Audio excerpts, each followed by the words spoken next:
নমস্কার, রারবান গার্ডেনিং চ্যানেলে আপনাদের স্বাগত। দেখুন, এই বর্ষাকালেও প্রচণ্ড গরম এবং প্রচণ্ড বৃষ্টির মধ্যেও আমার ছাদ বাগানে কিন্তু বেগুন চাষ করতে আমি সক্ষম হচ্ছি। দেখুন, এই গাছগুলোতে সুন্দরভাবে বেগুন সেট হয়েছে। এগুলো আমি অর্গানিক বাজার থেকে বীজগুলো কিনে সেইগুলো থেকে আমি চারা নিজেই বানিয়েছি।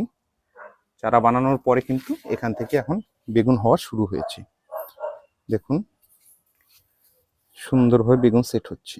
যদিও প্রজাতিটা একটু অন্যরকম, আমাদের ওয়েস্ট বেঙ্গলে নর্মালি কালো বেগুনটাই আমরা বেশি পছন্দ করি, কিন্তু যেহেতু অর্গানিক বাজার থেকে কেনা হয়েছে তাই হচ্ছে কি বেগুনটা একটু অন্য প্রজাতির।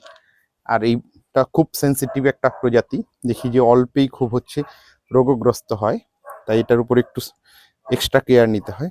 দেখুন, ওই যে সামান্য এদিক সেদিক হলেই দেখুন, যখন রোদ বেশি ওঠে, বৃষ্টি বেশি হয়, তখন কিন্তু গাছের পাতাগুলো এরকম পুড়ে যাচ্ছে, কুঁকড়ে যাচ্ছে।